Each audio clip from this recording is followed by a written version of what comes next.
So ito na mga boss ang problema sa aking Pioneer na Wigo. So yan, makikita nyo dito sa aking laptop mga boss na gumagalaw ang kanyang wave track.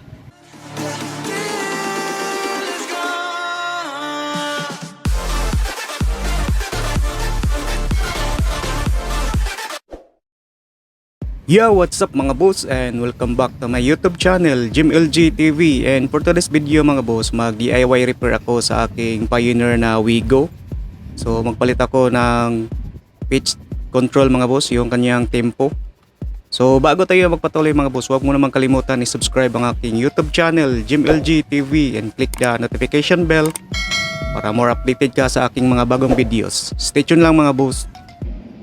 So ito na mga boss ang problema sa aking Pioneer na Wigo.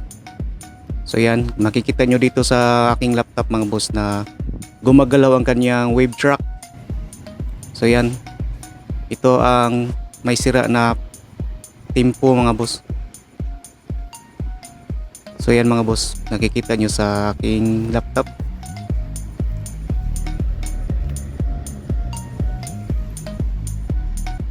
So ayan mga boss, ilagay ko lang sa center ang aking pitch tempo. So ayan, tingnan nyo ang aking wave track gumagalaw.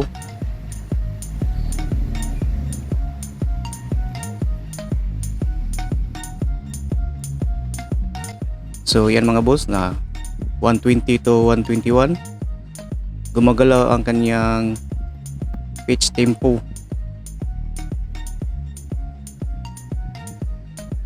Yan mga boss. So dito hindi siya nag-stable ang kanyang tempo mga boss. So yan.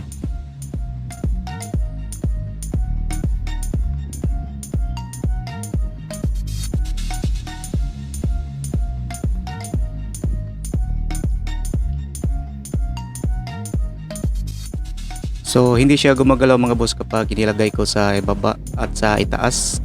Kapag nilagay mo sa center, gumagalaw yung tempo niya or wave track. So sa kabila, so hindi naman siya masyadong sira mga boss.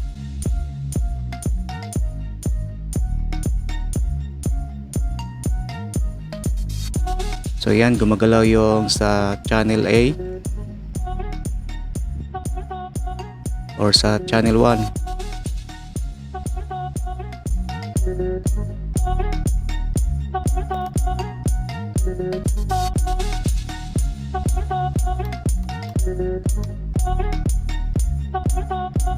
So ito ang nabili ko sa Shopee mga boss. Yung isa 694 plus shipping fee. So ito pang Pioneer na pitch tempo. So ang kanyang diameter mga boss is 60 diameter, 60 mm. So ito ang kanyang number niya mga boss, 9051, 10 kbm 2x2. So meron siyang center. So ayan, itong control na to mga boss, slider na meron siyang center. Yung zero niya nasa center.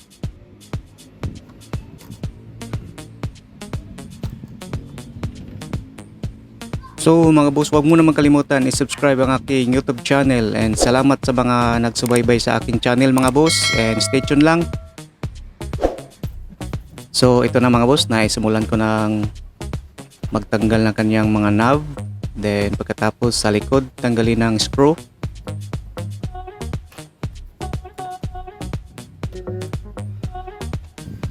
So ito na yung kanyang board. So kailangan kong tanggalin dito mga boss, at saka dito rin. Then yung mga screw, tanggalin din natin yung dito, may wire dito na naikabit na nakasolda. Then dito rin. So yan mga boss, na tanggal na ako dito ng mga screw.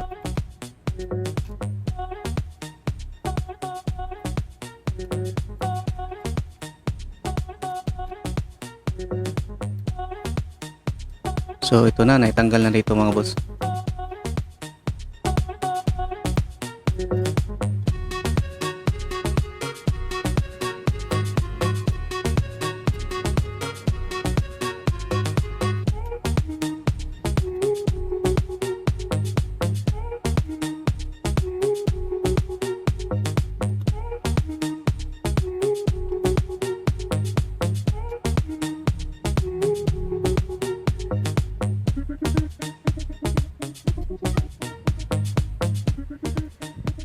So ito na mga boss, kailangan pa nating tanggalin dito ang kanyang assembly niya dito. Meron siyang terminal socket. So ito, soldering iron din dito. Tanggalin natin. So yan mga boss, naitanggal ko na yung connection niya dito mga boss.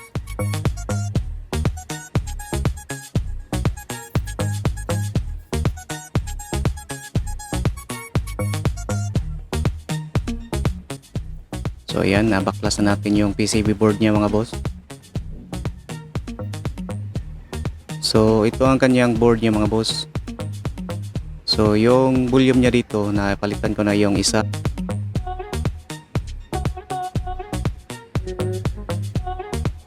So dito ang sira mga boss.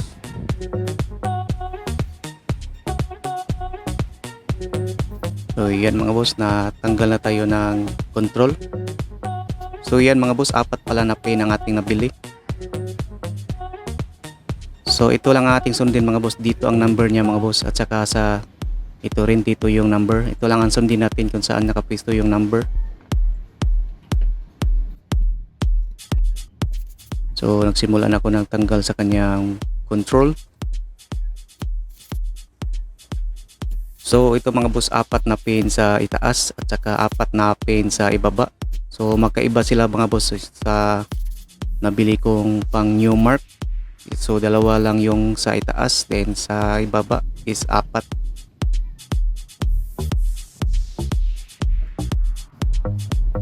So ito na mga boss, naitanggal na natin.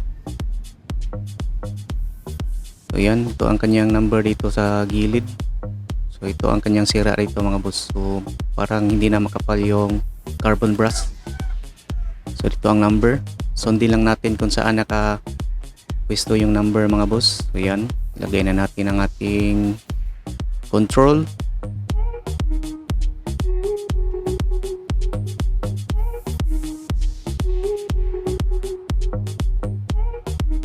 So yan mga boss, nailagay ko na. So yan, lagyan na natin ang solda mga boss.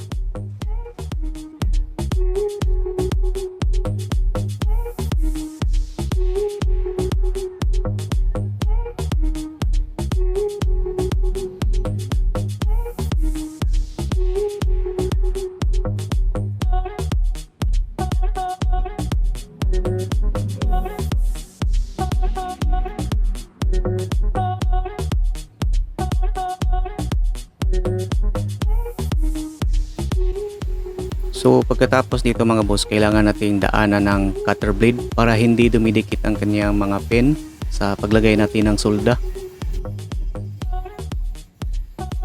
So ito na mga boss, magtanggal na ako sa isang pitch control.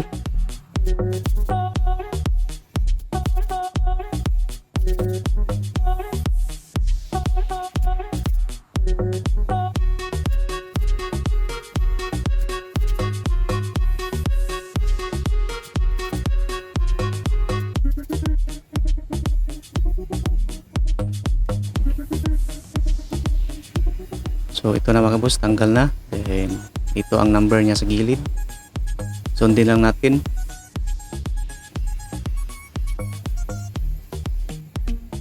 So lagyan na natin ng solda mga boss ang kanyang pin.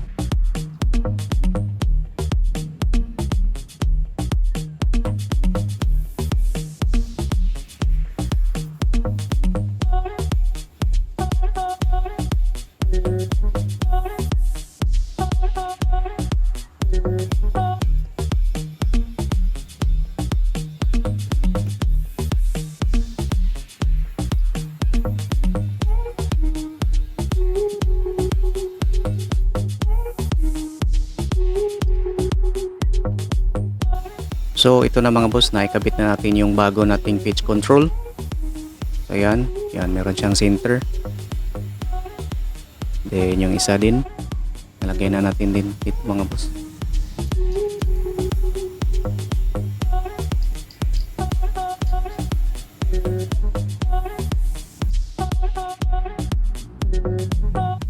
So ilagay na natin ulit ng kanyang PCB board mga boss sa kanyang frame.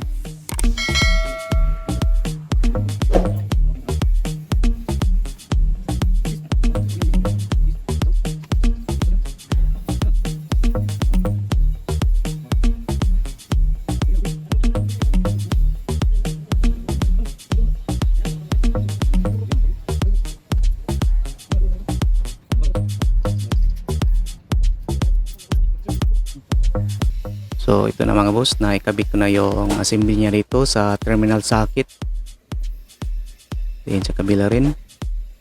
Then dito rin sa itaas.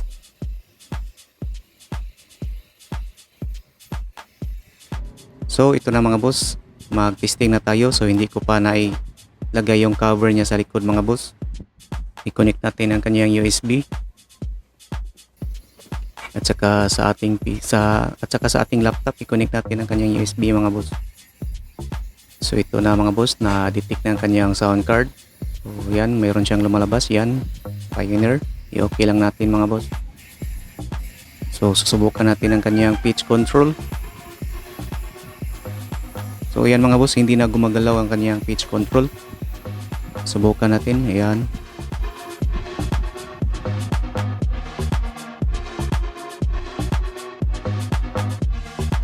So yan mga boss, hindi na gumagalaw.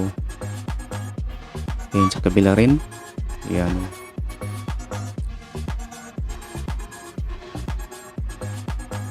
Hindi na gumagalaw ang kanyang wave track mga boss.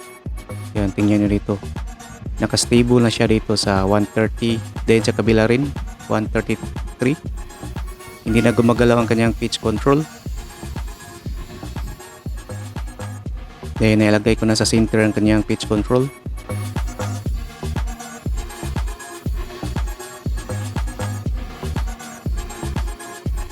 Yan.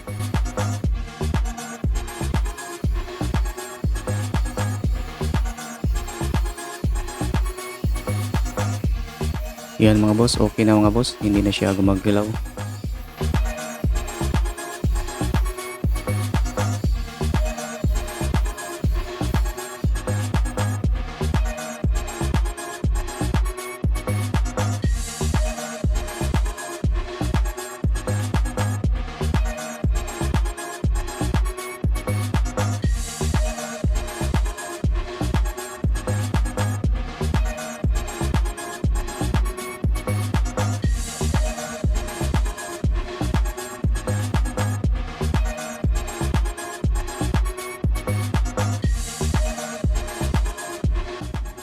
So okay na mga boss, hindi na siya gumagalaw. Ayan. Kita nyo rito mga boss, nakastable na dito ang kanyang tempo. Ayan. So okay mga boss. So ito ang sira natin na pitch control. Ayan.